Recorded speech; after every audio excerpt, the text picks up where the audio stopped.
मजाक में कन्वर्ट कर रहे हो, कॉमेडी बना रहे हो उसकी। नंबर 1। नंबर 2, कोविड पर आते हैं। हाँ भाई, कौन कहता था कि कोविड के साथ जीना सीखना पड़ेगा? ये केजरीवाल। और जब केजरीवाल ने ये बोला था तो मैंने क्या कहा था? कोविड के साथ मैं जीना कभी नहीं सीख पाऊंगा, इसको हराना पड़ेगा। पर बहुत से लोग चुप रहे। क्यों चुप रहे? क्योंकि केजरीवाल जो भाषा बोल रहा था, माफ करिएगा, वही भाषा सेंट्रल गवर्नमेंट बोल रही थी।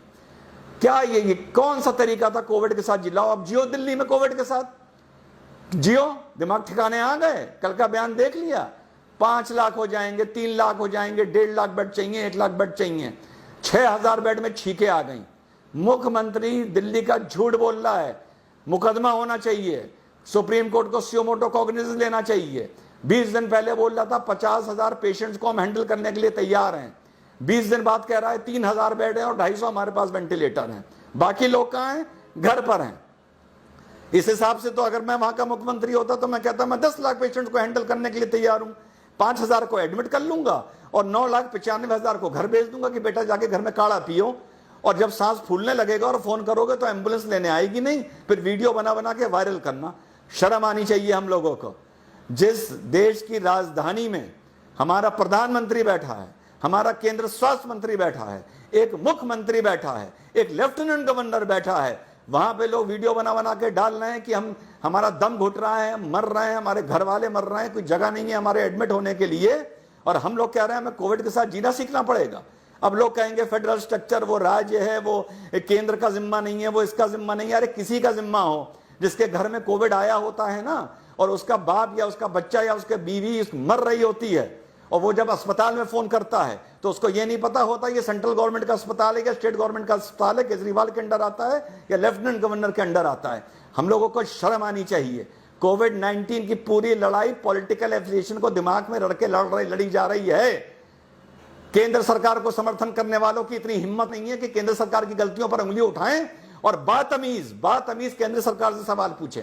केजरीवाल को समर्थन करने वालों की इतनी हिम्मत और औकात नहीं है कि सवाल उठाएं और बातमीज ट्विटर पर या फेसबुक पर या सोशल मीडिया पर इन लोगों से सवाल पूछें कि तुम लोगों ने तमाशा कर क्यों रखा है। तुम लोगों ने देश को कोविड-19 की लड़ाई को लेके लावारिस बना दिया है। मानो या न मानो, किसकी कितनी गलती है ये आपस में तय करते रहना, ठीक है? तो वो बात तो दिमाग से अब निकाल दो कि कोविड के साथ जीना सीखना पड़ेगा। जिस शहर, जिस गांव, जिस स्टेट में कोविड ने पैर पसार लिए, पैर फैला दिए, उस जगह कोविड के साथ जीना नहीं सीख पाओगे। कोविड से जब तक जीना अकड़ते रहो जब तक कोविड तुम्हारे और हमारे घर नहीं आया है। जिस दिन घर आ गया ना, दिमाग ठिकाने कर देगा। अब आगे की बात खत्म करता हूं लास्ट एडवाइस देते हुए, and I hope this is my last video. इतने बेड चाहिए, इतने पेशेंट चाहिए, इतने डॉक्टर्स कहां से लाओगे? जो डॉक्टर्स हैं बेचारे पहले ही थके हुए हैं। प्राइवेट नर्सिंग होम दुकान खोल के बेशरम बैठे हैं, ठीक? इतने डॉक्टर्स कहां से लाओगे? सजेशन दे रहा हूं गवर्नमेंट को, और कहां से उठा के लाया हूं सजेशन को ये आखिर में बताऊंगा। 4th ईयर के जो बच्चे एमबीबीएस में हैं उनको उठा लीजिए अभी से। कोविड की लड़ाई कम से कम 1 साल चलेगी। मान लीजिए 5 साल का कोर्स होता है। 4th ईयर जो पास आउट कर गए हैं वो लगभग डॉक्टर बन गए हैं। 1 साल का स्पेशलाइजेशन कोर्स उनका बचा हुआ है, ठीक? बेसिक चीजें उनको सब आती हैं।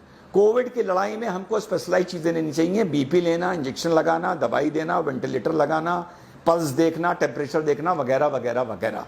इससे ज्यादा जरूरत नहीं होती। जो लोग होम आइसोलेशन में, घर में अगर एम्बुलेंस जा रही है उनको चेकअप के लिए जाना, विजिट करना, लैब्स में ड्यूटी लगाना। इन लोगों को, बच्चों को, 4th ईयर के बच्चों को उठाइए, कोविड की लड़ाई में इनको इन्वॉल्व करिए। बीच की पढ़ाई इनकी 4th ईयर के बाद ब्रेक करिए। अभी जो सेशन शुरू हो रहा है, एक झटके में हिंदुस्तान में हजारों डॉक्टर खड़े हो जाएंगे। अलग अलग इनकी ड्यूटी लगाइए। साल भर के बाद, आफ्टर 1 ईयर मींस जून 2021 में ये अपने कोर्सेज को कंप्लीट करने के लिए उसे फिर से ज्वाइन करेंगे। और जो ये 2021 में पास आउट होते हैं, अब ये 2022 में पास आउट होंगे। इस दौरान आप इनको जो भी नाम देना चाहें वो दीजिए, जो अच्छा रिस्पेक्टेबल स्टाइपेंड देना चाहें वो दीजिए। जब ये 2021 में अपने जूनियर बैच को ज्वाइन करेंगे और 2022 में पास आउट होके निकलेंगे, 2021 में पास आउट होना चाहिए था अगर 2020 से लास्ट ईयर शुरू होता, समझिएगा मेरी बात। पास आउट होके निकलेंगे, लेकिन इनको डीम्ड पास आउट इन 2021 ही माना जाएगा। Deemed is a legal term, it is a constitutional term. Deemed pass out 2021, actual pass out 2022, और जब ये पास आउट होके निकलेंगे तो इनके पास 1 साल का देश सेवा का गवर्नमेंट जॉब का उस टाइम एक्सपीरियंस होगा। So they will have an experience of 1 year. जो मेडिकल रेगुलेशन बोलता है कि आपको 1 साल गवर्नमेंट के लिए काम करना पड़ेगा, plus they will have a degree and plus and later of certificate of appreciation and a medal of appreciation, जो पूरी जिंदगी इन लोगों के काम आएगा। एक झटके में हम इस देश में हजारों डॉक्टर 1 महीने की ट्रेनिंग के बाद खड़े कर सकते हैं। ना उनका ईयर वेस्ट होगा, उनके फेदर इन द कैप लगेगा, उन्हें देश सेवा का मौका मिलेगा, हमारे डॉक्टर्स की हेडेक खत्म हो जाएगी, नंबर ऑफ डॉक्टर्स की। वो हमारे मेन डॉक्टर्स को मौके मौके पे सब्स्टिट्यूट कर सकते हैं, ताकि हमारे जो मेन डॉक्टर्स हैं वो टायर आउट ना कर जाएं, वो फटीक आउट ना कर जाएं। ये आइडिया मेरे दिमाग में कहां से आया? ये काम किया था ब्रिटेन ने वर्ल्ड वॉर 1 में।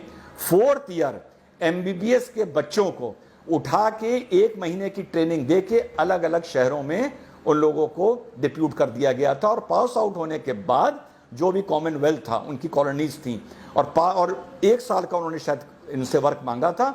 उसके बाद वापस लोगों को कोर्स में इनरोल कर लिया गया था और डॉक्टर की डिग्री दे दी गई थी।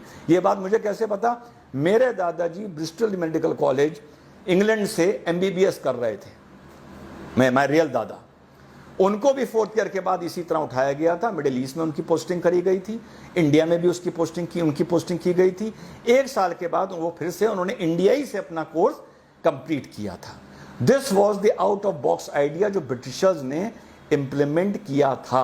आज से गवर्नमेंट को ये सोचना चाहिए कि व्हाट केजरीवाल इज सेइंग, अगर ये ऐसी हकीकत वाकई हमारी राजधानी में हो गई या और 3-4 राजधानियों में या देश में और हो गई, जैसी इस टाइम महाराष्ट्र, दिल्ली, गुजरात, तमिलनाडु में है, तो बेड खरीद लोगे, बेड इंपोर्ट कर लोगे, दवाई इंपोर्ट कर लोगे, मास्क इंपोर्ट कर लोगे, कुछ इंपोर्ट कर लोगे, मेडिकल प्रोफेशनल्स कहां से लाओगे? आज से गवर्नमेंट को ये इंप्लीमेंट करना चाहिए, ताकि जून एंड या जुलाई आते आते हमारे पास मेडिकल ग्रेजुएट्स की एक फोर्स हो और वो इस लड़ाई में शामिल हों। This was my idea. China के बारे में मैं बोल चुका हूं। Let us become a responsible nationalist people. अपनी राष्ट्रवाद को जरा ठहराव दो, थोड़ी गहराई दो, उकसाने की, चिल्लाने की जरूरत नहीं है। और दूसरा, मेडिकल ग्रेजुएट्स गवर्नमेंट कहां से उठा सकती है, ये मैंने एक आइडिया दिया है।